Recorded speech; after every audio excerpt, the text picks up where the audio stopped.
An elf told me that time travel is possible, but it is constrained in ways which are not normally part of our expectation of time travel. The way in which it's constrained is, once time travel is discovered, you can travel as far into the future as you wish, but you can't travel into the past any further than the moment of the invention of the first time machine. The reason for this is that before the invention of the first time machine, there were no time machines, and how can you take a time machine into a domain where there aren't any? You see, it's just to preserve logical consistency. That's like saying you can't drive a car where there hasn't been a car driven before. That's right, you can't take a car where there are no roads. When cars were first invented, the main objection to them was, what are you going to do with this thing? You know, there's nowhere to, it can't go where a horse can go, so what good is it? So here's a fantasy scenario, which for a while I liked very much. It's that quantum physics and nanotechnology and all this malarkey is refined and focused toward the notion of building a time machine, so that then on the morning of December 22nd, 2012, at the World Time Institute in the Amazon, the first time journey is about to be taken. And the whole world is watching on holographic television as the Lady Temponaut is strapped into the machinery that will hurl her centuries into the future. And there's a countdown, and a button is pushed, and off she goes. Now, most people's interest would be to follow this woman wherever she's going, but let's forget her for a moment. The point has been made. She disappears. We assume she went off into the future. But what happens right there, right then? It seems to me in the very next millisecond, thousands of time machines would begin arriving from the future simply because they had driven to the end of the road. They had come back in time to witness the first journey into the future. It's as though you could take your Piper Cub and fly it to Kitty Hawk, North Carolina in 1906 to see the Wright Flyer take off. You see? Are you all with me so far? Yeah. Oh yeah, right. Now, there's a problem with this, which some of you, I'm sure, are thinking, I hope anyway, which is what's called the grandfather paradox, which is the old conundrum that haunts all time travel schemes, which is, if time travel were possible, you could go back in time and kill your own grandfather. Well, then you wouldn't exist. Well, so then this sets up a logical impossibility. Either you exist or you don't exist. And some science fiction authors have assumed that somehow massive influxes of synchronicity would preserve your grandfather. You know, you would approach him with your Saturday night special, but it would blow up in your hand, or it would ricochet off the St. Christopher medal he always wore, or something like that, because he cannot be killed by you, because in that case you wouldn't exist, in which case he couldn't be killed by you. And this troubled me for a long time then. What exactly would happen in this situation if a time, because the according to Hans Moravec of the Robotics Institute of Carnegie Mellon University, I mean, time travel is no big deal. The first paragraph of this paper: the last few years have been good for time machines. Kip Thorne's renowned general relativity group at Caltech invented a new quantum gravitational approach to building a time gate, and an international collaboration gave a convincing rebuttal of the grandfather paradox arguments. Another respected group suggested time machines that exploit quantum mechanical time uncertainty. The technical requirements for these suggestions exceed our present capabilities, but each new approach seems less onerous than the last. There is hope yet that time travel will eventually become possible, even cheap.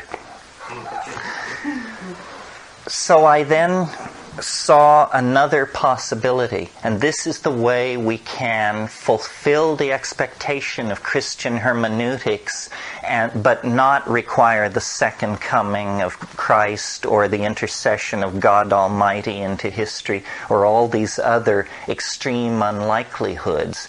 And to understand it, we have to have recourse to a physical model in a very simple realm of chemistry and physics, which is the Bernoulli gas laws. Some of you, I'm sure, are familiar with these, and they're very intuitive and easy to understand. We have a cylinder, and it contains a vacuum.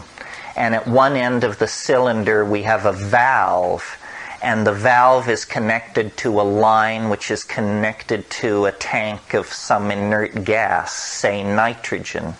So we open the valve to let the nitrogen rush into the cylinder that previously was a vacuum. Now, what happens inside that cylinder, I think, is intuitively obvious to all of us. The pressure equalizes over all points equally. In other words, you can't have 50 pounds of pressure at one end of the cylinder and 5 pounds of pressure at the other. We understand that in a gas, pressure distributes itself evenly in order to achieve equilibrium. Okay, hold that notion in your mind. Now think of our world in the late 1990s as a sphere or a cylinder of that sort, and think of cultures as gases at various pressures. And let's assign low pressures to the bare-assed folks in the Amazon and eastern Indonesia, and let's assign high pressures to the folks in Manhattan and at Caltech and Cambridge and Los Angeles and London. Well, then we can predict correctly, in fact, what is happening sociologically on this planet. What is happening is that the high-tech cultures are totally overwhelming the traditional cultures.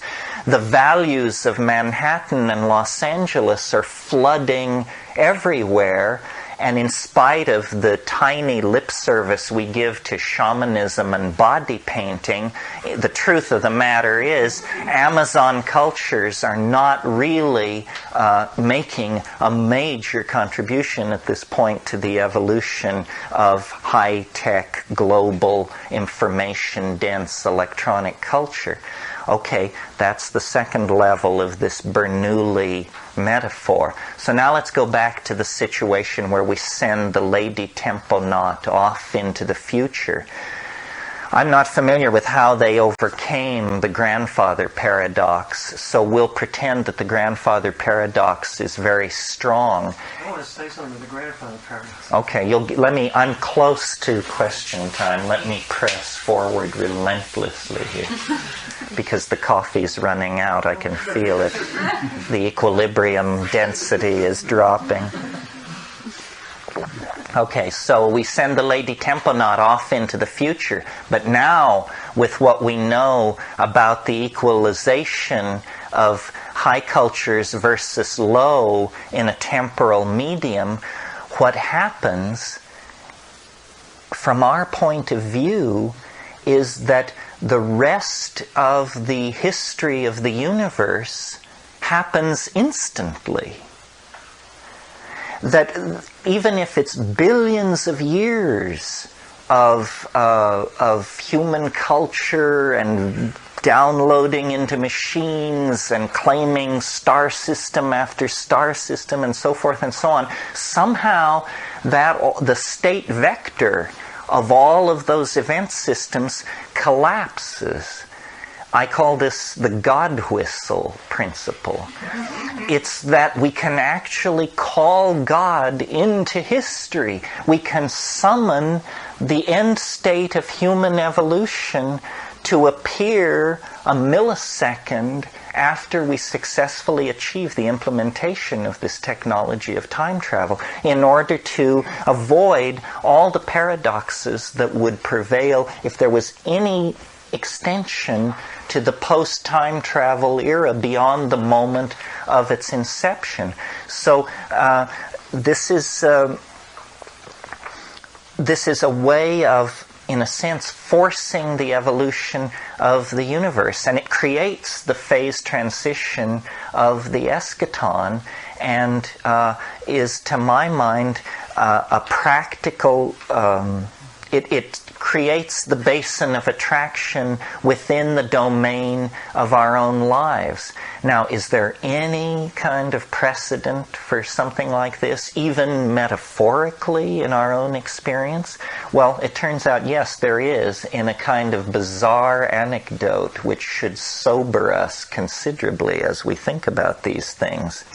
When the first atomic weapon was built by the Manhattan Project in the desert of New Mexico, Fermi and Oppenheimer and all these people got together the night before the test at Trinity.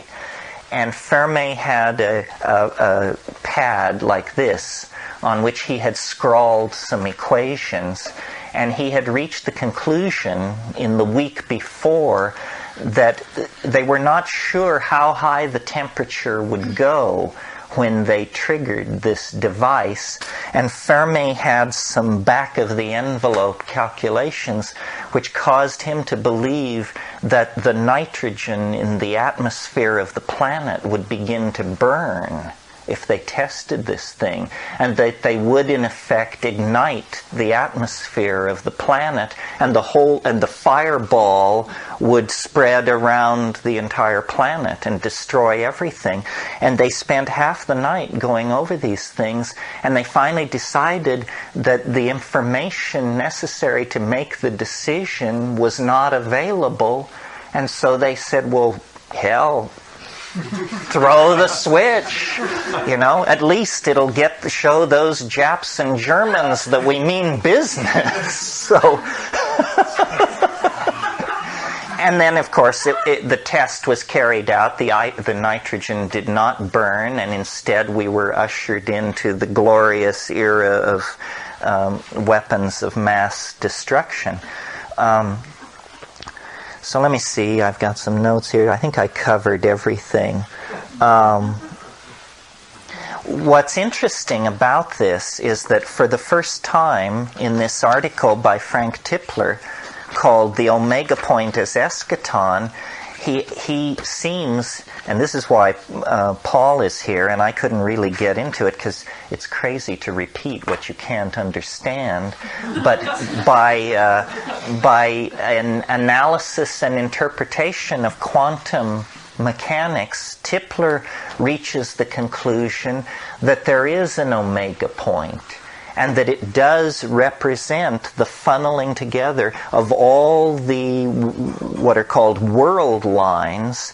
And he, for purposes of mental comfort, sets it far in the future. But in principle, there is no reason to do that. 12 or 13 years ago, the Swedish cosmologist Hans Alfvén wrote a wonderful little book called Worlds and Anti-Worlds, in which he made the suggestion that the entire universe is what's called a vacuum fluctuation. Ex nihilo, literally out of nothingness. however, there's a caveat, which is this creation ex nihilo can only occur if what's called parity is conserved. Now, what this means is that these particles which come into being out of nothingness must come into existence paired with their antiparticle. And so it comes into being, let's say, an electron and an anti-electron, and they divide on separate trajectories, and then they reconnect and collide with each other, and parity is conserved. In other words, nothing really happened. No laws of physics were violated because they annihilated each other. Now, for a long time, a while, this was thought to be entirely a kind of a theoretical construct. But then it was noticed that the theoretical models of black holes, which we referred to a few days ago, seem to imply that no radiation could leave a black hole, and yet certain kinds of black holes were observed to be giving off hard radiation in the form of X-rays. And it was realized that what was happening was vacuum fluctuations were taking place in the vicinity of the black hole, and because one particle went one way and one the other, the black hole interfered with the conservation of parity, and one of the particles was being sucked into the black hole, and the other particle was flying off into the ordinary universe and being seen by astronomers as hard radiation. So the fact that this process goes on has now been confirmed. Well, now an interesting thing about these vacuum fluctuations is that quantum physics places no upper limit on the size of a vacuum fluctuation. What it says is that the smaller the vacuum fluctuation, the fewer particles that are involved, the more likely the vacuum fluctuation is. And obviously, from observing black holes, we can see that very small vacuum fluctuations occur quite frequently.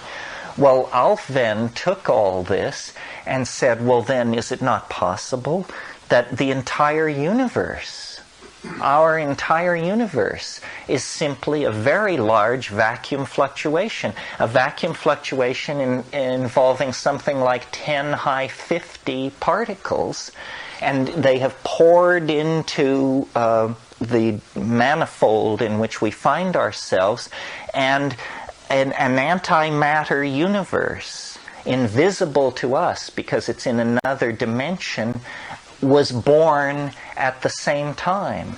And so one universe went off into a higher dimensional manifold this way, and another one went off in the other direction. And what this sets us up for is the possibility allowed by this interpretation of quantum physics that the entire universe could disappear instantly.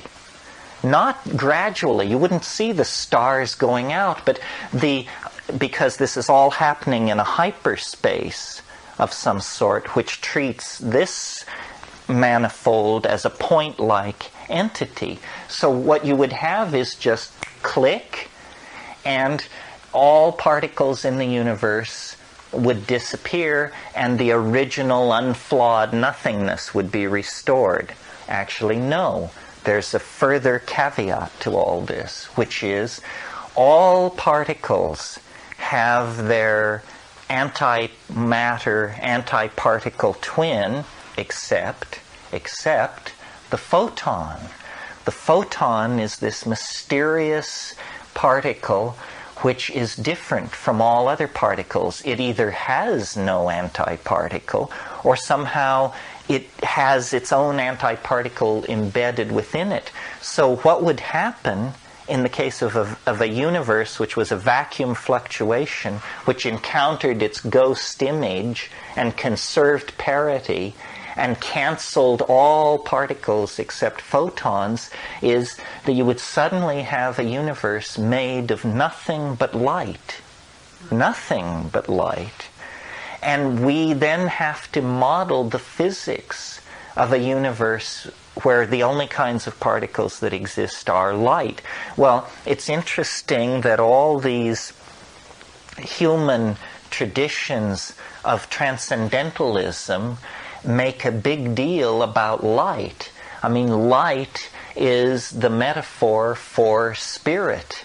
And the supposition is that the rarefaction of matter and of the flesh releases us into a realm of light. And I am not physicist enough by a long shot to say what the behavior of a universe made of light would be, but I do know enough to say that if you or I were made of light, our subjective experience of the universe would be ruled by relativistic physics, and we would have the impression that we could go anywhere instantly, and we would have the impression that the universe was aging around us at a tremendous rate, because you see, the time dilation of the general theory of relativity says that as you approach the speed of light, time slows down. Now, it's assumed that you can't reach the speed of light because as you approach the speed of light, your mass asymptotically increases, so that to push a single atom to the speed of light would require more energy than there is in the entire universe, because this particle would have become so massive that there isn't enough energy to propel it. But a photon never moves slower than the speed of light. It never moves faster than the speed of light either. So the photon, if you were made of photons and you went from here to Zenebel-Ganubi, let's say, a star in our galaxy with a wonderful name, your impression of the travel time would be zero. You wouldn't, and so again, here is a way, without invoking God Almighty, where physics seems to lay into our hands metaphors for the anticipation of the eschaton. Paul, do you want to say something at this point? It's fascinating to hear you're playing with physics. Everything has to be conserved. No, it's not just parity. In the vacuum fluctuation, matter, antimatter, charge, the whole parity is just one of the conservation, one of a dozen conservation laws that has to be conserved in those phenomena. And they're happening all the time from the point of view of physics. Inside our body, there's trillions of these virtual reactions occurring all the time, and they can be intercepted. I mean, you can have a gamma ray break into a particle and antiparticle, and you can intercept them before they come back together again, and that's how they're detected on photographic plates or cloud chambers. But everything you say is right. One thing, I don't think this notion of the Big Bang, I mean, I'm not sure whether I subscribe to the Big Bang model, but it's not so far-fetched, because if there was something in the universe, then we'd have a real problem explaining how it got here. So the simplest thing to assume is there's nothing here. You mean that we are in a vacuum fluctuation? Well, no, just that there's nothing here. I mean, that there was nothing before the Big Bang and there's nothing after. This sounds that's like right. Buddhism. The vacuum fluctuation includes everything, good and evil, male, female. The whole thing added together is a zero, just like it always was. Well, then what are the complex appearances that impinge upon our senses, and what are we then? Because we choose to pay attention to only half of the situation. But if we will let ourselves be and experience the whole, then it's all unified. It cancels. It all cancels to zero. Well, this refers back to something you and I were talking about at dinner. We all assume that there is one past and one future. But it's not clear why we assume that. I mean, think about it for a moment. We're all here gathered in this room sharing this moment, but we all have different pasts. Not one of us has the past of another. And so what we have in this room is a convergence of pasts. And when this meeting is over, we will go our separate ways into a variety of futures. So the assumption that there is one past and one future is just some kind of convenient mental bookkeeping. We are tremendously under the spell of this illusion. I mean, we worry about the future all the time. Well, notice that you could just move to an island somewhere and get a brown-skinned girl, and then you wouldn't have to worry about anybody else's future because you would have made your own future. We can step out of the assumption of a universal history in which we're trapped. And I think realizing this is the beginning of a kind of liberation. Our assumptions are the edges of our worlds. And this is one of our strongest assumptions, the assumptions that there is a past and a future, and our destinies are all caught up in that. But actually, you can, a word that rarely passes my lips, you can deconstruct that assumption, and then you're given back a whole different way of looking at the experience of being, which is empowering. Because somehow, when we are embedded in the future, we feel we have no control whatsoever. We're like corks in a raging river.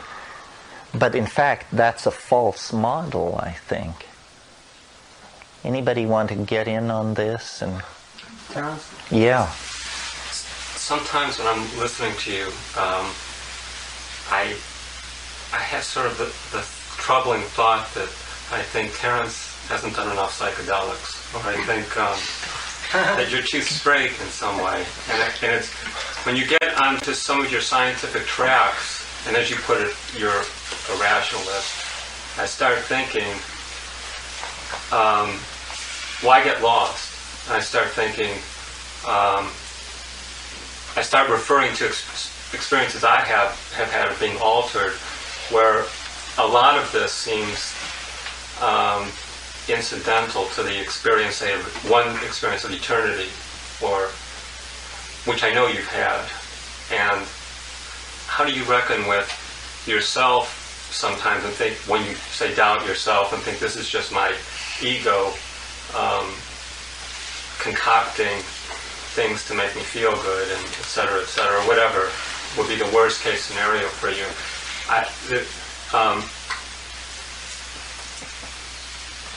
It's hard for me to express this sort of well, but there's something about when you're the way that you often refer to a sort of what seems to be a scientific model that is very linear, even as you talk, Well, I would certainly agree that I haven't taken enough psychedelics.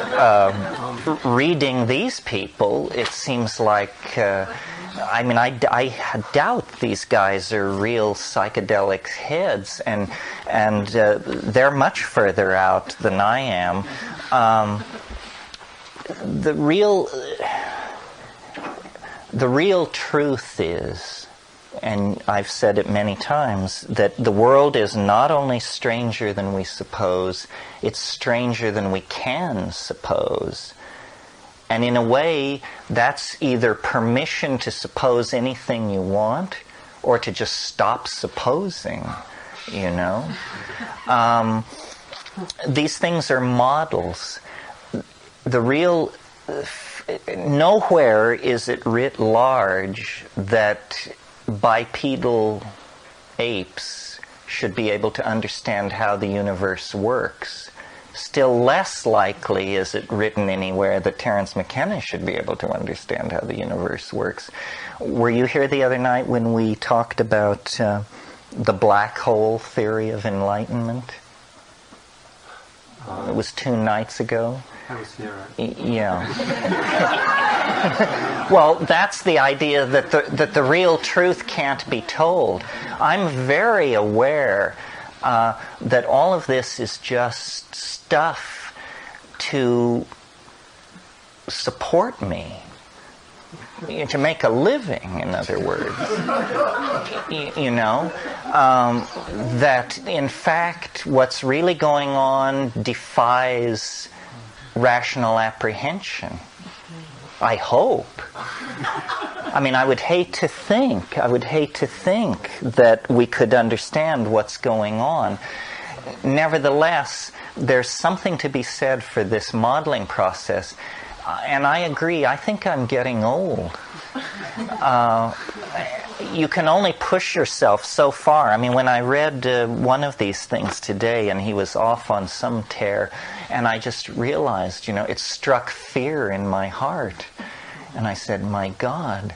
And I actually did a mirror on the wall, who's the weirdest one of all? And it said, Hans Moravec is the weirdest one of all. I said, shit, what am I, I should bring him here and sit at his feet. I don't know, am I talking about what you're talking about? Oh, good.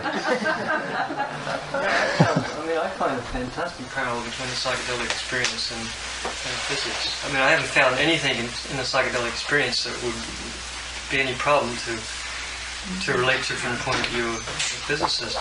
And actually, I think that all this stuff in physics got out of the bag because of the psychedelic, breakthroughs in the 60s. I mean, Fritjof Capra and others had psychedelic experiences and then started to ferret it out from, in 1920s, people were puzzling about these things and having the spiritual crises and throwing away all of their assumptions about reality and having these types of breakthroughs, and then it got lost because we started to bag physics to use for the military. And it was only with an environment that opened up because the psychedelics said it come out. But I don't think that the purpose of science is to understand reality. This may go to what you're saying. I think the purpose of science is to advance technology, which is a heresy. I don't think reality can be understood, and that it's absolute hubris for science to, cloak itself in the mantle of philosophy. All it's for is to make better toys, or if you're nuts, better weapons. And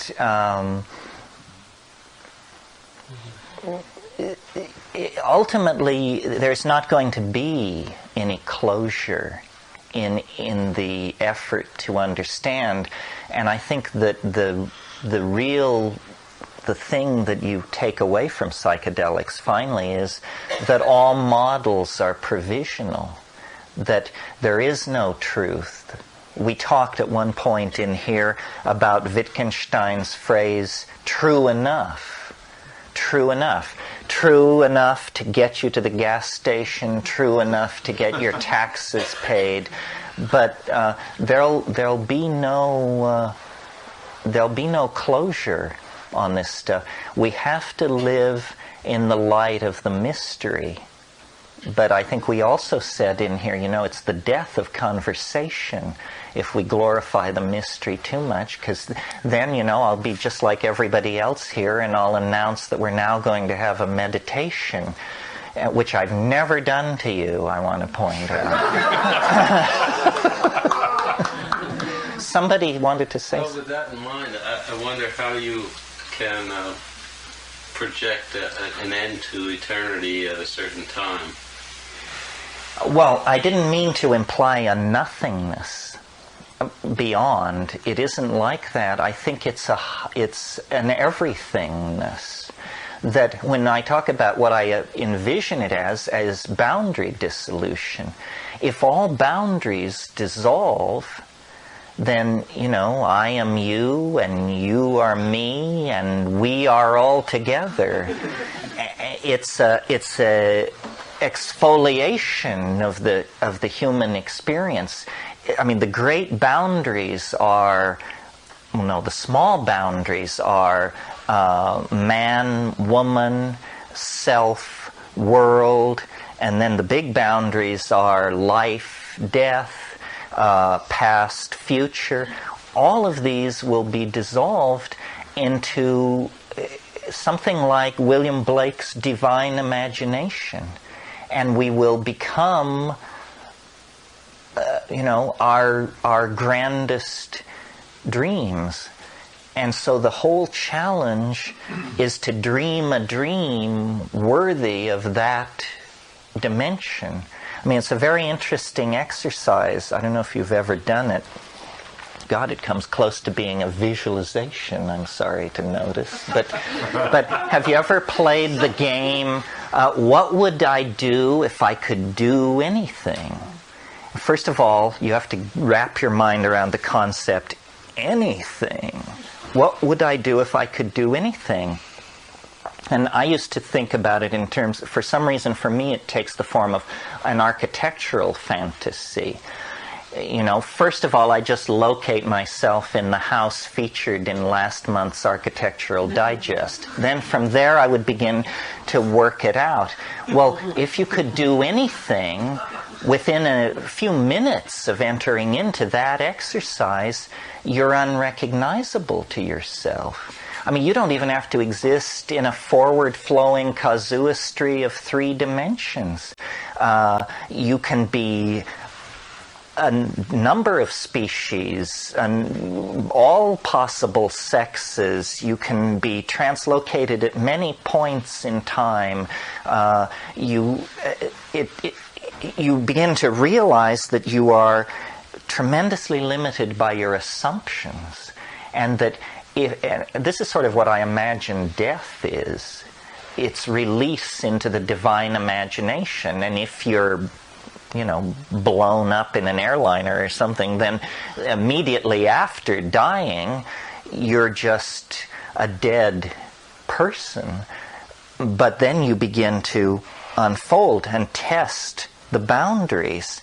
And, as James Joyce says in Finnegan's Wake, up nient, prospector, you sprout all your worth and woof your wings. And that's just in the first 30 seconds that you woof your wings, and then you are able to to divide your consciousness, to assume any form, to be any place, to know anything. Anything recognizable as human, I think, would quickly drop away, or would just become a tiny and familiar touchstone that you would occasionally return to touch. And somehow the dying, which occurs to each one of us, that's the microcosm of the planetary and historical process that we're caught up in. It's the thing that we hate most of all. We fear it. We really get agitated when death is raised as an issue. James Joyce called it the Grim Reaper, a blessing in disguise. If you want to be phoenixed, come and be parked. Meaning, you have to die to fully exfoliate into this dimension. And sometimes I think, and I don't often say it to groups because I fear I'm misunderstood and I don't want people to go out of here depressed, but sometimes I think that what human history pushes for is the extermination of all life on the planet, for the simple reason that we'll never be free till then. That we are in some kind of hell world, and we are locked in a world of matter and energy and space and time, and that it is not, my God, this sounds like, Southern Baptists, but we are living death at this moment, and that we must die in order to be born again. In other words, that somehow what we are has become trapped in a lower dimensional matrix, and our greatest delusion is to cling to this most tenaciously. Jorge Luis Borges, in one of his stories, has this idea that the species, any species, is somehow not completed in eternity until the last member of that species dies. And it is interesting that if you think about biology, 95% of all species that have ever lived on this planet are extinct. This is what happens to species, is they go extinct. And yet, we're driven to pursue immortality. It pains us greatly to imagine the death of all life on this planet, and particularly the death of our individual selves or our species. But the fact of the matter is, we don't know what death is. One of the puzzling things about the DMT trance is, these creatures made of light in the mind that are so different from us but have such affection and love for us, they seem like relatives. They seem like, dare we whisper the word, they seem like ancestors. And yet, we would rather believe that they were aliens from Zeta Reticuli or elves in a parallel continuum than apply Occam's razor to the phenomenon and say, since we are the only intelligent entities that we have ever contacted in this universe, these things which we contact in our minds in the center of the DMT flash, they must be human beings of some sort. But they don't look like human beings. But they love us so much and understand us so well. Well, is it possible that the kind of human being they are is a dead human being? That we're actually breaking through into an ecology of souls. If we say that the psychedelic experience is an experience of boundary dissolution, and if we say that DMT is the strongest of all psychedelics, then may it not be that it is dissolving the most resistant of all barriers, which is the barrier between the living and the dead, and that what you actually come into is the antechambers of eternity for a brief glimpse. If you were to take that rap and properly translate it into Witoto or Muinani or something like that, and go to the Amazon and query those folks, they'd say, well, of course. Your own Merciliade tells you that shamanism depends on the spirit ancestors. And for all the credit we give shamanism, we've never actually come to grips with the possibility that shamans really do work with the spirit ancestors, that there really is an ecology of transmaterial human beings in a nearby continuum that can be approached by a boundary dissolving drug.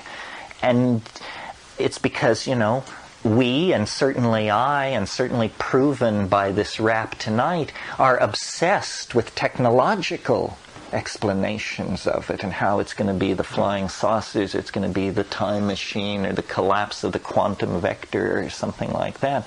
But because the forward thrust of our technology is toward immortality. That's what's gnawing at the back of our minds. And yet what may actually be coming toward us, orthogonal, meaning at right angles to the historical process, is the dissolving of the barrier between the living and the dead, which is so unsettling and mind-boggling to us that we'd take a flying saucer invasion any day over having that happen to us. And yet it's very, very late in the game. Human nature is going to have to undergo a radical, vertical translation of some sort if we are to avoid the extinction of ourselves and all life on the planet.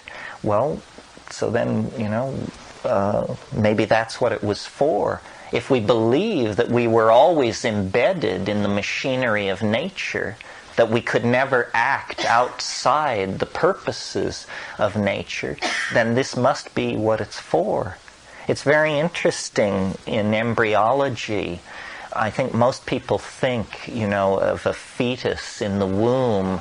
As you all know, we begin as very fish-like creatures in the womb, and then out of what are essentially little paddle mitts, the human hand appears. And I think most people think that the tissue retracts tightly and that the human being emerges.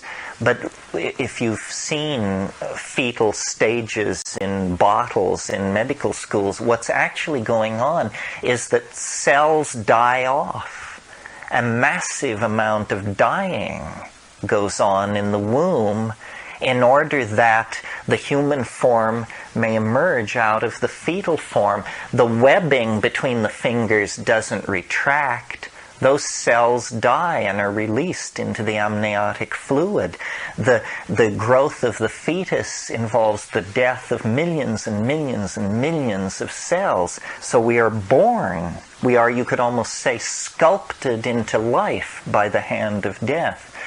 I feel as nervous about all this as you must.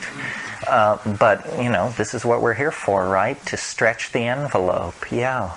Terence, I would like to go back to something that you said about the beings of light and the shamanic capacity to see and to interact with these beings, and they could be the ancestors.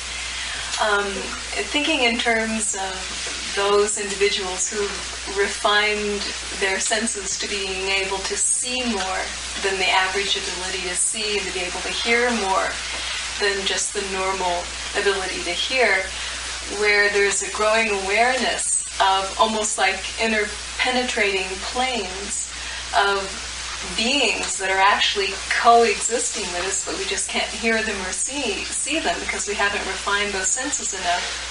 And the more psychically sensitive individuals have an increasing ability in a non-drug state to be aware. It's just they could see more and hear more. And I haven't heard you say that. Well, yeah. That's a very good point. The perfect example of it in terms of a cultural tradition is fairyland. Fairyland is the pre-Christian Celtic peoples believed that dead souls stayed around in the immediate vicinity, and that there were thousands of them all around, the accumulated dead, very much in the way that when you smoke DMT, then there are thousands of these things, and it raises the question, were they always there, or what's going on? St. Patrick, who brought Christianity to Ireland, found this belief. And also, Anita makes the point about sensitivity. In Irish folklore, there's the idea that if you have the eye, you can see these things, and no drugs are required. It's a psychic ability, which the country Celtic people have sometimes claimed. So when Patrick came to Ireland on his mission of conversion, he found this belief in fairyland so powerfully entrenched in these people that he invented purgatory. Purgatory was invented by St. Patrick to convert the Irish. And then when word was carried back to Rome that Patrick, who was this great bishop of the early church, that he had made this doctrinal concession to Celtic folk thinking, the Pope thought it was such a fine idea that they just wrote it into dogma. So purgatory, which, as you all know, is neither heaven nor hell, but a place where you expiate your sins for some amount of time before you pass on to heaven, is nothing less than a cleaned up version of fairyland written into Christian theology. Now, I don't know why the Celtic people would have not a monopoly, but a firm grip on this. It may be their innate gloominess, their obsession with death, their it's called the agenbite of Inuit. It's that we just chew on ourselves till we dissolve, but there was something about that character that set it up for perceiving these entities, although in all traditions all over the world, if you dig deep enough, you can usually find a tradition of small people that live in the hills or under the hills, meaning graves, right, under the hills. And they are the ancestors, and the best that straight folklorists can tell is they have some weird law that as a people recedes into time, they shrink, which seems to me preposterous. I mean, I just don't understand that. I think that the evidence is pretty good that this is going on. The fact that DMT is a naturally occurring neurotransmitter is very suggestive. Rupert Sheldrake has made the suggestion that dying is a unique chemical experience, and he calls DMT a necrotic hallucinogen, that you actually, if you are truly dying, your brain will be flooded with DMT, and then you will see the ecology of souls waiting to receive you. I once questioned a very well-known Tibetan teacher about what was going on in DMT, and he said, yes, these are the lesser lights. He said, you can't, if you go further than that, you will break the thread of connection and be unable to return. And so, I think this is the most challenging idea to us on the conscious and unconscious level, because we may, I'm only speaking for myself, but it seems to me true that we really have, at a profound level, accepted the scientific lie that death is non-entity, and it gives us, it's a permanently weakening idea, because it makes us each such a finite being. I mean, it means that no matter what you do, eventually, it will all end in the cold, cold ground. Always at my back I hear time's winged chariot hurrying near. This coyness, lady, would be no crime had we but whirled enough and time. The grave's a lovely private place, but none do there, I think, embrace. Well, maybe Andrew Marvell was wrong. Maybe there's more fun on the other side than you might wish to be congealed. Anybody, save me from myself. I'm wondering, I have the impression what comes to mind is a world that you project where everybody is schizophrenic, so that today I can be Napoleon, tomorrow Jesus, and then I can meet somebody else who also believes that he is Napoleon, Jesus, Buddha, or whatever, and back and forth in time. I'm just wondering what kind of a place that's going to be. Well, I would buy into that. I mean, I think schizophrenia is the absence of cultural expectation.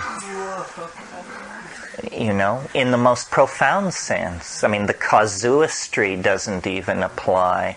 I mean, I consider myself schizophrenic, and I have observed schizophrenia in other members of my family at close up in great detail. And what it is it's simply the breakdown of casuistry. And then ordinary people, imprisoned in the hallucination of culture, language, and linear time, lock you up and put you away because you're reporting from outside the cultural envelope and carrying information that terrifies, alarms, disturbs, and just you drive other people crazy is what it is. I'm talking now about process schizophrenia, which is the spectacular kind where you bring back information that is absolutely incommiserate with the models of your culture. No, I think it's been said that the world is becoming more schizophrenic. Well, that's just because they didn't have the word psychedelic. A psychedelic experience is essentially a kind of schizophrenia. And the people who, in the early phase of psychedelic research, they wanted to call it a psychotomimetic, meaning it mimics psychosis. It doesn't mimic psychosis. It's a schizomimetic of some sort. Psychosis is a whole different pathology.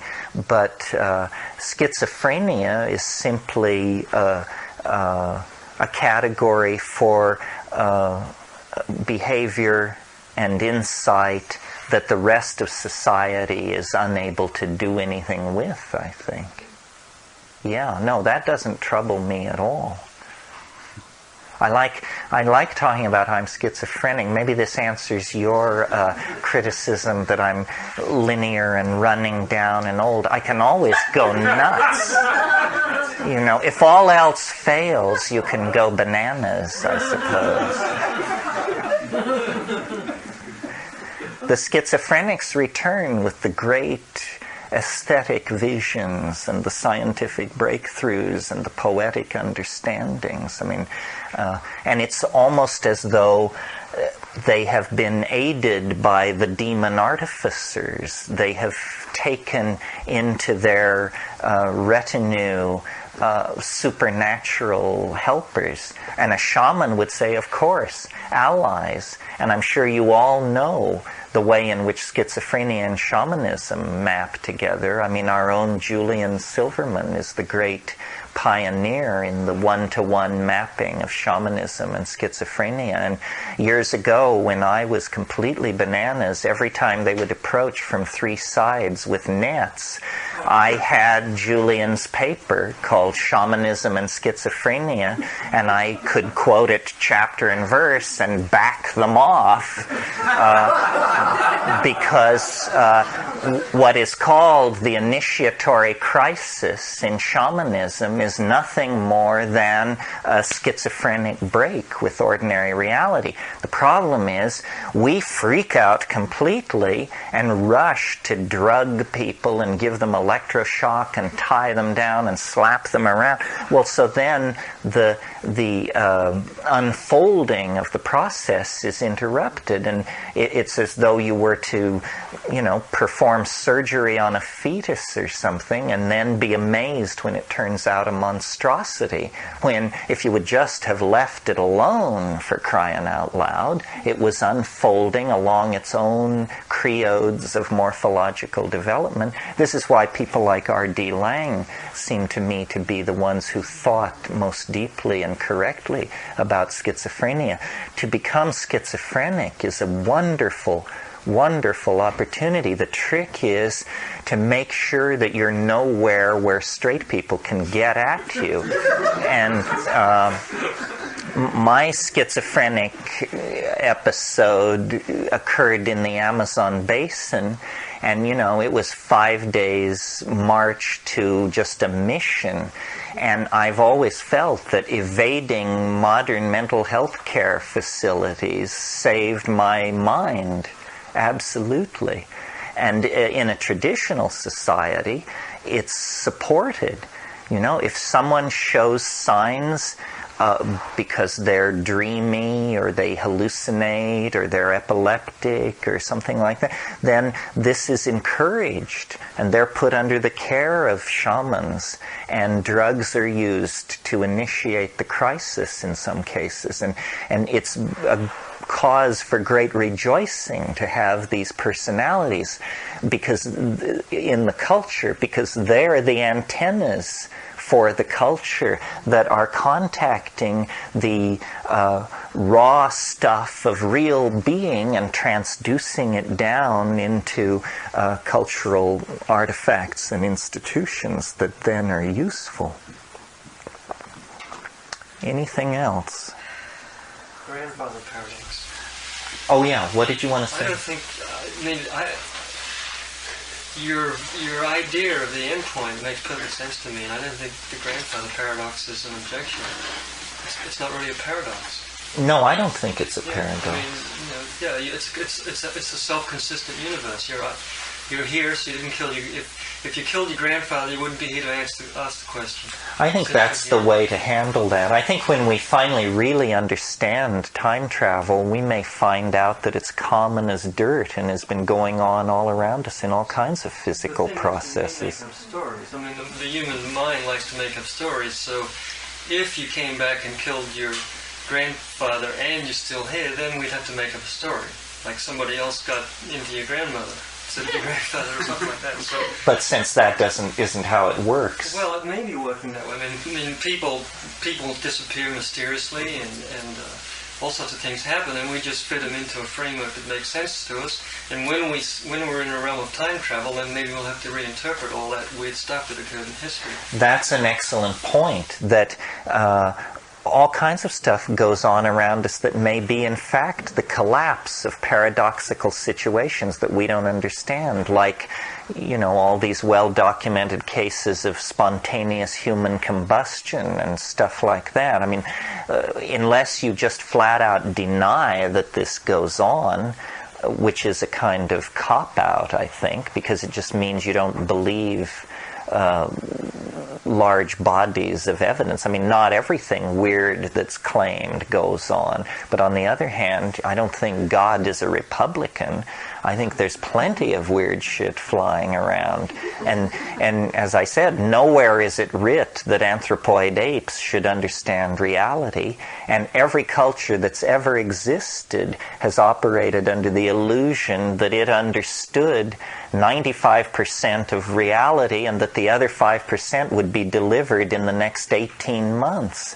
And from Egypt forward, they've been running around believing they had a perfect grip on things. And yet we look back at every society that preceded us with great smugness at how naive they all were. Well, it never occurs to us then that maybe we're whistling in the dark too. That the universe is stranger than you can suppose. And that openness, that perception imparts is a great joy, a great blessing, because then you can live your life not in service to some fascistic metaphor, but in service to the living mystery. The fact that you're not going to understand it. It is not going to yield to logic or magic or any other technique that's been developed. It's bigger. The novelist John Crowley has this wonderful aphorism: the further in you go, the bigger it gets. And I think this is true of most things. That's all, folks. We got through another one of these. Okay, thank you all for coming. I do not understand why you put up with this, but I appreciate it. I do appreciate it. Hey there, thanks for listening. Wizards of Word is a passion project of mine, and every like, comment, and subscribe really helps the channel out. If you enjoyed this video or get something from it, please consider smashing that like button or giving a subscribe. I'd really appreciate it. Thanks.